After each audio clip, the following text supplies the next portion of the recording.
भारत और बांग्लादेश एक हसीना को लेकर आपस में भिड़े। शेख हसीना को लेकर बांग्लादेश रेड नोटिस तक जारी करने की बात कह रहा है। तो क्या अगर रेड नोटिस जारी किया जाता है तो क्या भारत को शेख हसीना को प्रत्यर्पण करना पड़ेगा? 2013 की संधि जो भारत और बांग्लादेश के बीच हुई है, आखिर उसका क्या इंपैक्ट पड़ेगा? और क्या भारत के पास कोई ऐसा ऑप्शन भी है जिसमें वो शेख हसीना को बांग्लादेश को सौंपने से इनकार कर दे? नमस्कार, मैं आपके साथ के राणा, इंडिया 27 देख रहे हैं। बांग्लादेश हर दिन यही कह रहा है भारत से कि शेख हसीना को बांग्लादेश को सौंप दिया जाए। जितने आरोप शेख हसीना पर लगे हैं और उनकी गिरफ्तारी को लेकर जो वारंट भी जारी कर दिया गया है, लेकिन भारत अभी तक इस बात को सुनने के लिए तैयार नहीं। और अब सीधे तौर पर बांग्लादेश ये कह रहा है कि वो रेड नोटिस जारी करेगा और साथ ही ये भी कह रहा है कि इंटरपोल का भी सहारा लेगा ताकि वो भारत से शेख हसीना को वापस बांग्लादेश लेकर आ सके। अब इसमें समझने वाली बात यह है कि सबसे पहले तो कि इंटरपोल क्या होता है। इंटरपोल अंतरराष्ट्रीय पुलिस संगठन है। यह एक ऐसा संगठन है जो बाकी सभी देशों की पुलिस की सहायता करता है अगर कोई इंटरनेशनल लेवल पर कोई भी आपराधिक मामला होता है तो।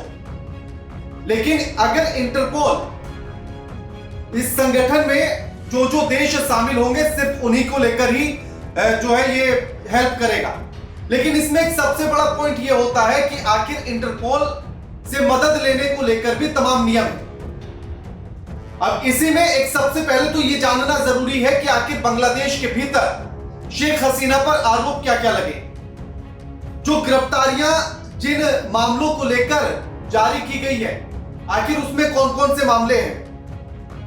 मोहम्मद यूनुस के नेतृत्व में अंतरिम सरकार चल रही है बांग्लादेश में। 5 अगस्त को शेख हसीना बांग्लादेश छोड़कर भागी थी और भारत में उन्होंने शरण ली थी। जुलाई के महीने से वहां एक विरोध प्रदर्शन चल रहा था छात्रों का तमाम मामलों को लेकर, और शेख हसीना की सरकार पर यह आरोप लगे थे कि वो उस आंदोलन को दबाने के लिए उन्होंने तमाम प्रयत्न किए और हर हद तक गई, जहां छात्रों पर लाठीचार्ज कराने तक की नौबत आई। कई छात्रों को तो पुलिस ने गिरफ्तार करके हिरासत में लेकर उनके साथ बर्बरता भी की। ऐसे भी तमाम खबरें निकलकर सामने आई थी, और जिसके बाद धीरे धीरे ये गुस्सा बढ़ता चला गया और वो विरोध प्रदर्शन उग्र होता चला गया, जिसके बाद स्थिति ऐसी बन गई कि प्रधानमंत्री आवास में बांग्लादेश की जनता घुसने लगी और गुपचुप तरीके से शेख हसीना को वहां से भागना पड़ा और भारत में आकर शरण लेनी पड़ी। अब ऐसे में जो आरोप लगाए गए हैं शेख हसीना पर, उन आरोपों को जानना बड़ा जरूरी है, जिनमें हत्या, गैर इरादतन हत्या, और यहां तक कि सिर्फ मामले इतने ही नहीं, इससे भी ज्यादा के हमला करना, विस्फोट करना, किसी व्यक्ति के द्वारा जीवन को खतरे में डालना या उसके इरादे से विस्फोटक पदार्थ या हथियार बनाना या रखना, गिरफ्तारी का विरोध करने या रोकने के इरादे से हथियारों का उपयोग करना, जीवन को खतरे में डालने के इरादे से संपत्ति को नुकसान पहुंचाना, अपहरण या बंधक बनाना, हत्या के लिए उकसाना और आतंकवाद जैसे संबंधित अपराध शामिल हैं। अब ये जो अपराध हैं, ये जो पूरे मामले हैं, जो मुकदमे उन पर दर्ज हुए हैं, तो क्या इनके तहत भी जो भारत और बांग्लादेश के बीच 2013 में संधि हुई थी, क्या उसके तहत कोई एक ऐसा ऑप्शन बचता है जिसमें भारत बांग्लादेश के अनुरोध को अस्वीकार कर ले और कह दे कि हम आपको शेख हसीना नहीं दें? अब ऐसे में सबसे पहली बात तो यह है कि जिस तरह से, क्योंकि ये कोई पहला मामला नहीं है बांग्लादेश का, इससे पहले भी बांग्लादेश में एक बार ऐसी ही स्थिति बनी थी, और इसमें राजनीतिक कारण ये भी है जो अभी तक भारत नहीं देना चाहता है शेख हसीना को बांग्लादेश को। उसका एक कारण राजनीतिक भी है कि ऐसे में शेख हसीना की जान को खतरा भी हो सकता है, और इसके दूसरे कारण ये भी बताए जाते हैं कि भले से ही अंतरिम सरकार के मुखिया के तौर पर मोहम्मद यूनुस हो, लेकिन उनके पीछे बीएनपी पार्टी है, यानी कि जो मुख्य विपक्षी पार्टी है बांग्लादेश की, उसका हाथ बताया जाता है। यूं कहा जा रहा है कि मान लीजिए कि एक तरह से रिमोट पर मोहम्मद यूनुस है, बाकी पूरी सरकार पीएनपी चला रही है।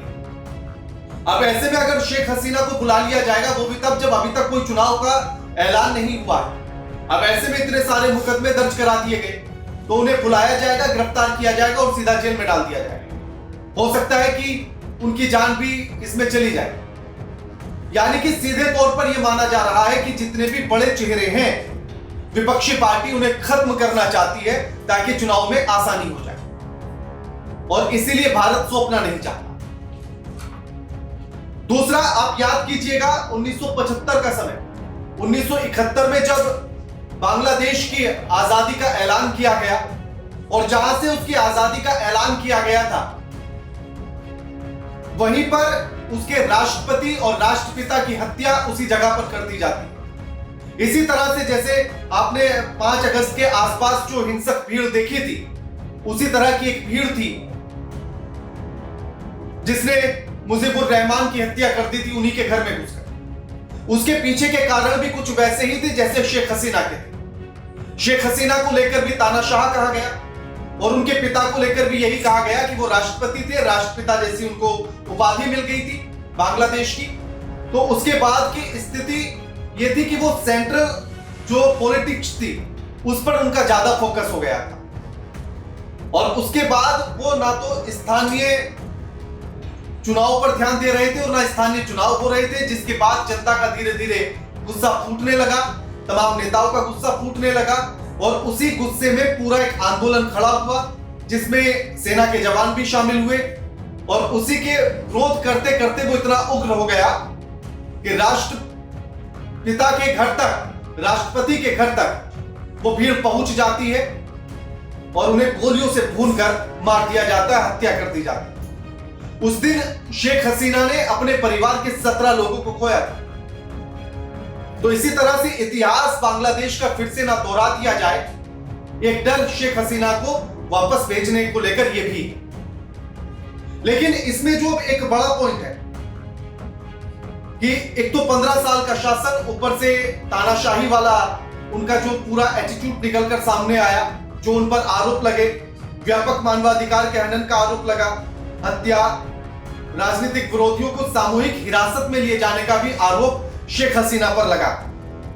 लेकिन इन सब के बीच जो 2013 की संधि भारत और बांग्लादेश के बीच हुई है, उसको समझना बड़ा जरूरी कि आखिर क्या उसके तहत प्रत्यार्पण को लेकर क्या कुछ शर्तें, अगर कोई भी अपराध होता है तो उसमें सबसे पहले यह देखा जाता है कि क्या दोनों देश उस मामले को अपराध की श्रेणी में रखते हैं या नहीं रखते हैं, या उसे दंडनीय अपराध मानते हैं या नहीं मानते। अगर वो दंडनीय अपराध है, तब शरण देने वाला देश, अनुरोध करने वाले देश को उसका नागरिक सौंप सकता है। दूसरा, इसमें इसका जो जिक्र है वो उस संधि के अनुच्छेद 7 में जिक्र किया गया। साथ ही यह भी जिक्र किया गया कि राजनीतिक प्रकृति का अगर कोई मामला है तो उस पर यह लागू नहीं होता। उसमें अनुरोध अगर देश कर रहा है, यानी कि बांग्लादेश अगर भारत से अनुरोध करेगा तो भारत उसके अनुरोध को अस्वीकार कर सकता है और कह सकता है कि हम आपको प्रत्यर्पण शेख हसीना का नहीं करेंगे। अनुच्छेद 6 में राजनीतिक अपराध की सूची है। अनुच्छेद 8 में जो है वो अन्य अपवाद का उल्लेख किया गया है और इसी में अस्वीकार करने की बात भी कही गई है। इंडिया और बांग्लादेश के बीच में जो तमाम जो ये संधि हुई है, इसमें कुछ ऐसी परिस्थितियां भी हैं जिसमें अस्वीकार करने की अनुमति दी गई है।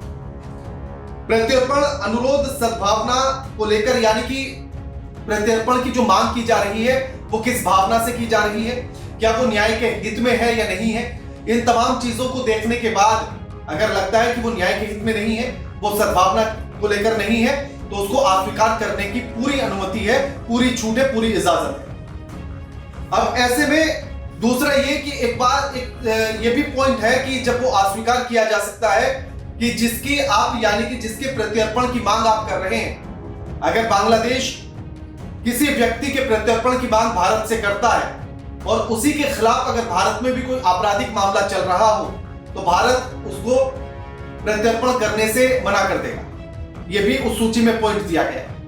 लेकिन अब इसमें सबसे बड़ा पॉइंट यह है कि क्या शेख हसीना को लेकर ये पॉइंट मायने रखते हैं, क्या अस्वीकार करने को लेकर ऑप्शन है या नहीं है, क्या इस पूरे मामले को राजनीतिक प्रकृति का मानकर अस्वीकार किया जा सकता है, नहीं किया जा सकता है?